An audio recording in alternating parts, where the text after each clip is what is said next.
సాక్షాత్తు శివ సాన్నిధ్యానికి వెళ్ళాక, అక్కడికి వెళ్ళాక ఏమనుకుంది?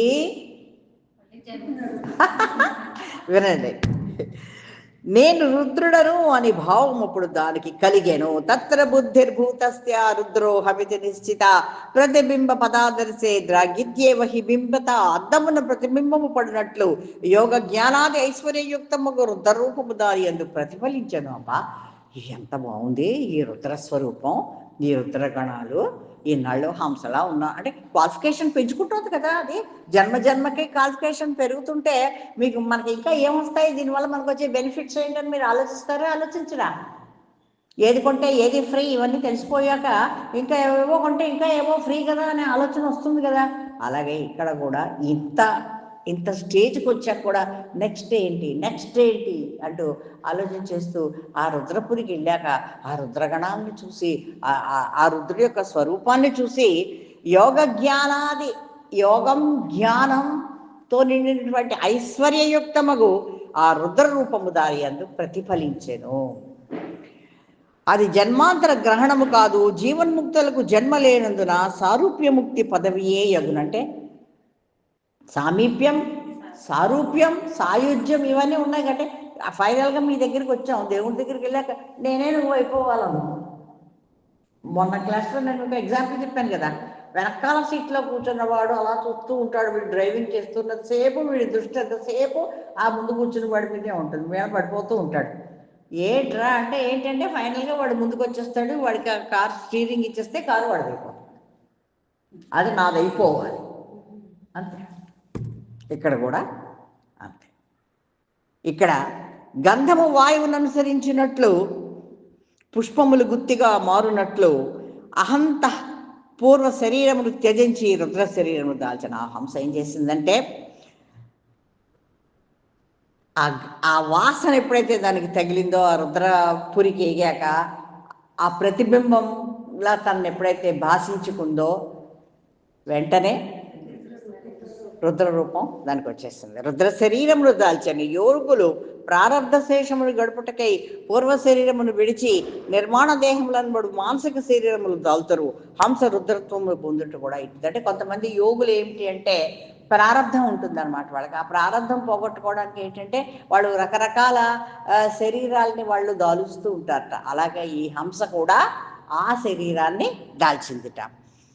ఆ హంస రుద్రగణములలో ప్రధానముగు గాణపత్య పదవుని పొంది శివపురోచితములను ప్రసిద్ధములకు ఆచారమును అవలంబించి రుద్రపురి యందు యథేచ్ఛగా విహరింపసాగను. ఆ హంస ఏం చేసింది? సరుద్రో రుద్రభవనే విజహార యథేచ్ఛయ. ఆ హంస ఆ రుద్రగణాల్లో కలిసిపోయి ప్రధానమైనటువంటి పదవిని అలంకరించి ప్రసిద్ధములకు అక్కడ ఆచారాలన్నీ కూడా పాటిస్తూ రుద్రపురి యందు యథేచ్ఛగా విహరిస్తోందనమాట. ఇంకా అన్ని రకాలైనటువంటి ఇండిపెండెన్స్ తనకి వచ్చేసింది.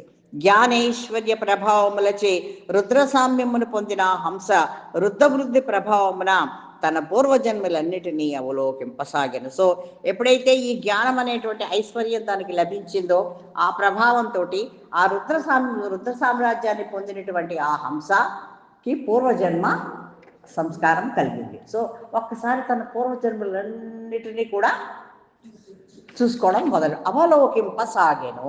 ఉన్నది లేనట్టుగా లేనిది ఉన్నావు.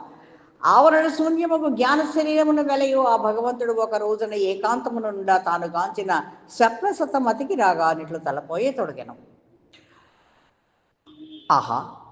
ఆహాను చిత్రామాయేయం తథా విశ్వవిమోహిని అసైత్యవాపి సద్రూప మరుభూమిషు వారి వల్ల. ఈ మాయ ఎంత విచిత్రమైనది, తనలో తనే ఆలోచన చేసుకుంటోంది. మాయ అంటే మనం అందరం కూడా ఈ మాయలోనే కదా ఉన్నాం. అక్కడికి వెళ్ళాక కూడా ఆలోచన మాయ గురించి ఫైనల్గా మనం చిక్కుకునేది మాయలోనే కదా. ఎంత పెద్ద పదవిని పొందినా మాయ ఆ పక్కనే ఉంటుంది. చాలా చాలా కష్టం. ఉన్నది లేనిది ఉన్నట్టుగా, ఉన్నది లేనట్లుగా మరుభూమి యందు నీటి వలె విశ్వమునంతటిని మోహమునందదేయుచున్నది ఆ మాయ. ఎంత విచిత్రమైనది, ఈ విశ్వాన్నంతటిని కూడా చుట్టబెట్టి అసలు ఎంత మాయ చేస్తోంది ఇదంతా కూడా అని ఆ హంస తనలో తనే ఆలోచన చేసుకోవాల్సింది. ఇది ప్రథమామజ్ఞాతం చిద్యోహం చిత్తతాం గత సర్వసంపన్న సర్వజ్ఞ గగనాది విభావన. నేను మొమ్మదట పారమార్థికమగు చిత్స్వరూపుడనయ్యను మాయ వలన పెక్కుమారు సంకల్పములు దయింప ఇవి అన్నియును కలిగినవి. సర్వశక్తిమంతుడగు నా చిదంశమున సర్వత్వము సర్వజ్ఞము జడాంశమును ఆకాశాది విభాగములు నడపబడిన. ఒకప్పుడు నేను చిత్స్వరూపంలో ఉన్నాను కదా. ఫస్ట్ ఎలా ఉన్నాడు భిక్షకుడు? ఎంత ప్లెయిన్గా ఉన్నాడు. అసలు ఏ రకమైనటువంటి వికారాలు లేకుండా, ఏ రకమైనటువంటి ఆలోచన లేకుండా హాయిగా చిత్స్వరూపుడై, చిత్తమే తాను, ఆత్మ పదార్థమే నేను అనేటువంటి భావనలో ఉండగా ఎన్ని మార్పులు వచ్చేసేయంటి, అసలు ఇన్ని మార్పులు వచ్చేసేయంటి నాలో. అటు తనలో తనే మాయ వల్లే కదా ఇవన్నీ కూడా ఇలా జరిగాయి అనుకుని పిదప స్వేచ్ఛాక్రమముగానే సూక్ష్మ స్థూల దేహములందు సమిష్టి వ్యష్టి రూపములచే చిదాభాసుడనై ప్రవేశించి స్థూల సూక్ష్మములకు భూత తన్మాత్రములుగా మారి ఆయా దేహముల వాసన వైచిత్రములను అనుసరించి చిత్రపటము వలె రంజితుడనై జీవరూపమును వెలసితిని. ఆ జీవుడు అనాది కాలము నుండి జన్మ పరంపరలను అనుభవించుచు ఒకనొక సృష్టి యందు వైరాగ్య శమధమాది సాధనలను ఆశ్రయించి ఇంక విషయములు చేయ క్షోభింపబడకుండాను. సో నేను ఫస్ట్లో బాగానే ఉన్నాను. శమధమాదులన్నీ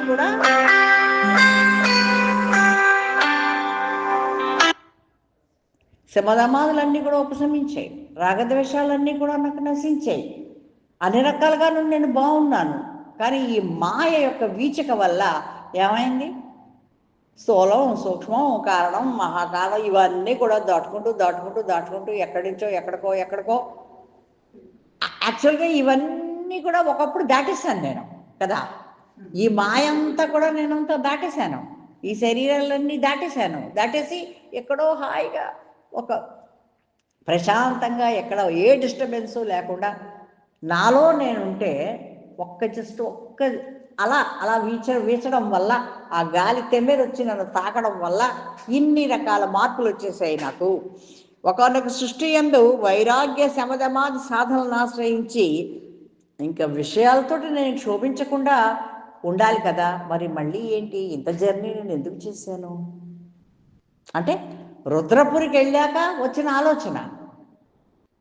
ఒకప్పుడు నేను అక్కడ ఎంతో ఇదిగా ఉన్నాను కదా, సాధనతోటి ఒక స్టేజ్కి వచ్చాను కదా. నేను ఇన్ని మార్పులు ఇంత ఇది ఎందుకు వచ్చింది అంటే ఆ భిక్షకుడు పద్మాసురుడై స్థైర్యముతో స్థూలదేహావయములు కలగా హస్తపాదాలను సూక్ష్మ శరీరాయములను ప్రాణాదులు నిరోధించి బహిరంగములకు దేవతాది విషయములందు అవి రమ్యములను ఎంచి మనస్సును నిలిప సర్వాత్మభావమును త్యజించి ఆయా భావములనే పొందెను.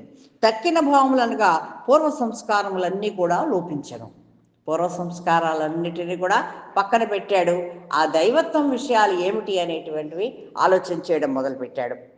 చిత్తం అప్పుడే విచిత్రములను దృఢముగా సంకల్పించునో అప్పుడే ఇతను తన పూర్వ సంస్కారము విలోపము దించుకొని ఆ నూతన భావముగానే పరిణితునుందును. ఎప్పుడైతే చిత్త సంస్కారం ఒకానొక ఇన్ఫ్లుయెన్స్లో పడిపోతుందో, కొత్త ఇన్ఫ్లుయెన్స్లో ఎప్పుడైతే పడిపోతుందో అదే దానికి ఫుడ్. ఆ ఫుడ్ మీదే అది బతకడం మొదలు పెడుతుంది.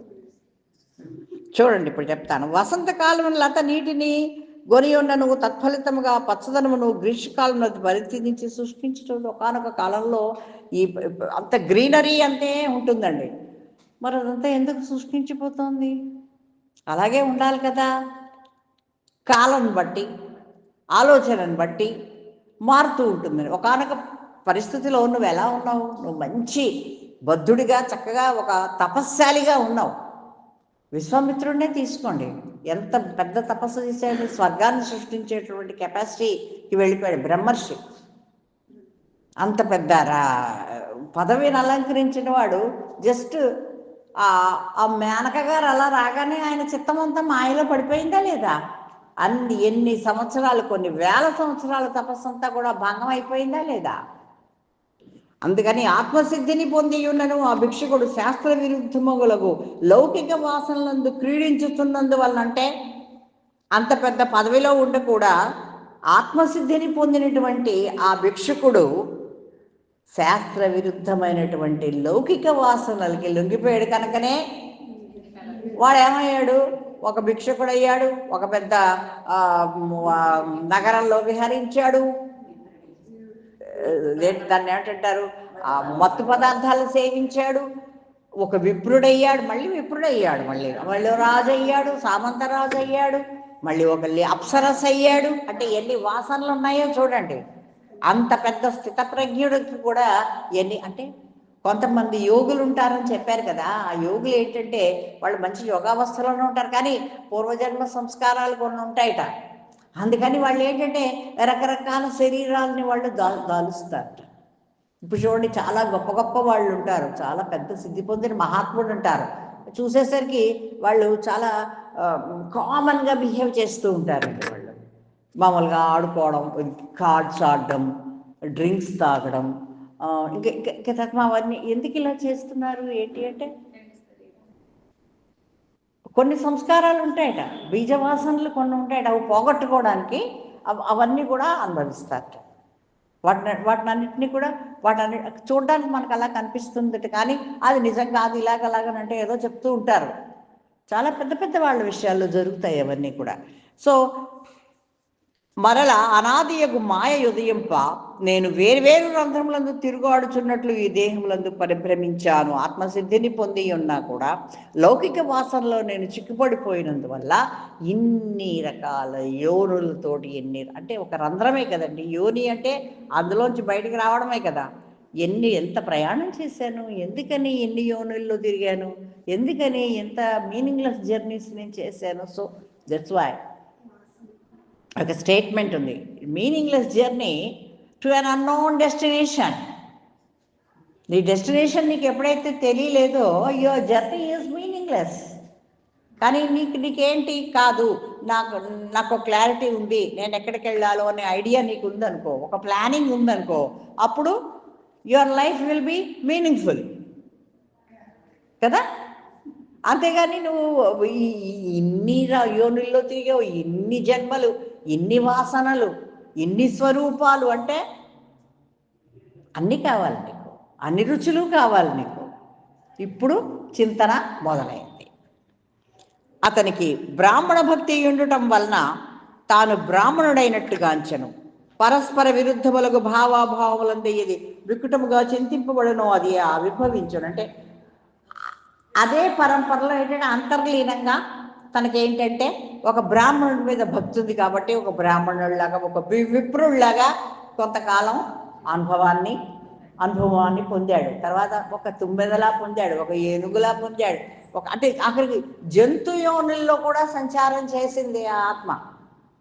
ఆఖరికి హంస అయింది, హంస అయ్యాక రుద్రగణత్వం పొందాక మళ్ళీ ఇవన్నీ కూడా చింతించుకుంటోంది. ఇలా ఎలా జరిగింది, అలా ఎలా మనం ఆలోచించుకుంటూ ఉంటాం కదా, అవలోకనం చేసుకుంటూ ఉంటాం కదా, అలాగే జరిగింది అనమాట.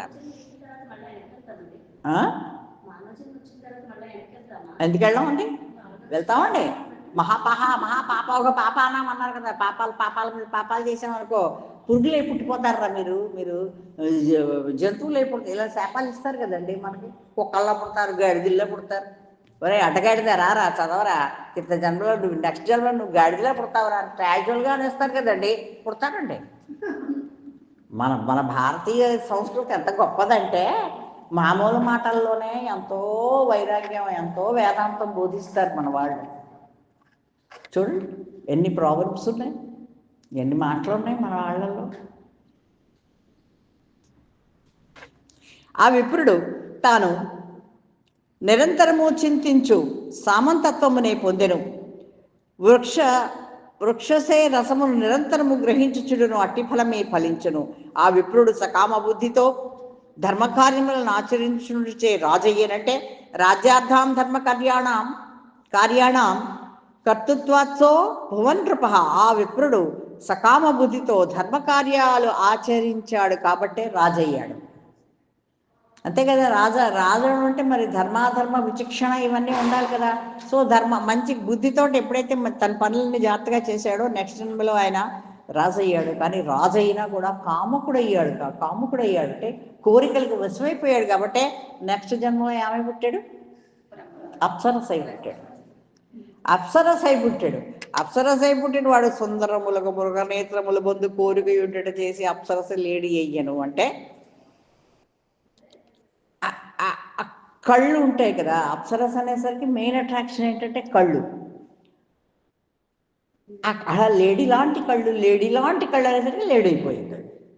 నెక్స్ట్ జన్మలో అది లేడైపోయింది. సుందరమగ మృగనేత్రముల మందు కోరిక ఉండట చేసి అప్సరస లేడీ అయ్యను మరియు అట్టి చంచల నేత్రములనే పొందినబ్బా. ఆ లేడీ కళ్ళు ఎంత బాగున్నాయి, నాకు అలాంటి కళ్ళు వస్తే ఎంత బాగుంటుంది అంతే. నెక్స్ట్ జన్మలో లేడీ అయింది, అలాంటి కళ్ళే వచ్చాయి కదా. అప్సరసకి లేడీ కళ్ళు వచ్చేసాయి. ఎన్ని జన్మలండి, ఎన్ని ఆలోచనలండి. నెక్స్ట్ వాహా. ఈ హంస తనలో తనే ఆలోచన చేసుకుంటోంది. వాసనామోహము ప్రాణులకెట్టి దుఃఖమును కలిగించుచున్నది. అంటే నిమిషంలో ఒక మనిషి ఒక 9 అయిపోతున్నాడు. ఆ 9 ఏనుగు అయిపోతుంది, ఏనుగేమో లేడైపోతుంది, లేడేమో లత అయిపోతుంది, లత మళ్ళీ భ్రమరం అయిపోతుంది, ఆ భ్రమరమేమో వెళ్ళి ఒక దీంట్లో చిక్కుబడిపోతాం. ఆ భ్రమరంకి క్రేజ్ దేని మీద ఉంటుంది? కమలం మీద ఉంటుంది. తామర పువ్వు మీద కమలం మీద ఉంటుంది. ఇందులో చిక్కుపడిపోతుంది. ఏనుగొచ్చి చంపేస్తుంది. ఏనుగయ్యాక నేను ఏదైనా కందకంలో పడిపోతుంది. నన్ను ఎవరైనా ఎత్తుకుపోతారు. రాజుగారి యుద్ధంలోనే మరణిస్తావు. మరణించాక మళ్ళా భ్రమరంలో పడతావు. మళ్ళా ఆ భ్రమరం మళ్ళీ చచ్చిపోతూ ఒక హంసను చూడడం, మళ్ళా హంసలా పుడతావు. హంస కొన్ని వందలు కొన్ని వేల జన్మలు అయిపోయాక ఆ హంసల మధ్యలో తిరుగుతూ ఉంటే వివేకానికి వైరాగ్యానికి సంబంధించినటువంటి డైలాగ్స్ వినపడుతూ ఉంటే ఆ హంస రాజహంస అవుతుంది. అప్పుడు అబ్బా, నేను ఆ బ్రహ్మగారికి నేను వాహనం అయితే ఎంత బాగుంటుంది. అయిపోయావు, బ్రహ్మగారి వాహనం అయ్యావు. బ్రహ్మగారి వాహనం అయితే రకరకాల లోకాలన్నీ తిరుగుతూ ఆఖరికి రుద్రపురికి వెళ్ళిపోయావు. అక్కడ రుద్రుణ్ణి చూసావు. అబ్బా, ఎంత ఇది అసలు జన్మ అంటే ఇది అసలు, అంటే మన లైఫ్ అంటే ఇలా ఉండాలి అంటే వివేకం వైరాగ్యం ఇవన్నీ కలిగాక కూడా నీకు ఏంటి కాదేదో కావాలి. అక్కడ మళ్ళీ ఒక రుద్రగణాల్లో ప్రముఖమైనటి గణం అయ్యాక మళ్ళా నీకు ఆలోచన ఇక్కడ ఏం చేయాలి, ఇంకా అవ్వాలి. అప్పుడు వెనకకి దేవుడు ఊరుకోడుగా నిన్ను మళ్ళీ రీల్ తిప్పి వెనక్కి వెళ్ళమన్నాడు. అబ్బా, ఎన్ని యోనులు తిరిగాను, ఇన్ని తిరిగినాను, ఏం జ్ఞానం వచ్చింది నాకు అనుకుని తనలో తనే విచారణ చేసుకుంటున్నాడు మన జీవకుడు. సుందరములకు సో రాజుగారు అయ్యాడు, విప్రుడయ్యాడు. తర్వాత రాజుగారి కాముకత వల్ల అప్సరస అయ్యాడు. అప్సరస ఏమో అబ్బా లేడీ లాంటి కళ్ళు అనుకుంది, లేడీలాగా అయిపోయింది. ఆ లేడేమో మళ్ళీ ఒక భ్రమరంలో ఒక తీగలాగా అయిపోయింది. సుందరములకు మృగనేత్రమందు కోరిక ఉండట చేసి అప్సరస లేడీ అయ్యను మరియు అట్టి చంచల నేత్రములనే పొందెను. ఆహా, వాసనామోహము ప్రాణులకెట్టి దుఃఖమును కలిగించుచున్నది. ఈ వాసనలనే మోహం ప్రాణులకి ఎంత దుఃఖం కలిగిస్తోంది. అంబిషన్ ఉండాలా ఉండకూడదా అంటే ఉండాలని చెప్తారు మన వాళ్ళు. మృగీసాపత చిత్తస్థ బభూవ విపినేలత అవశ్యం భావి లవనం లతికానుభూవ.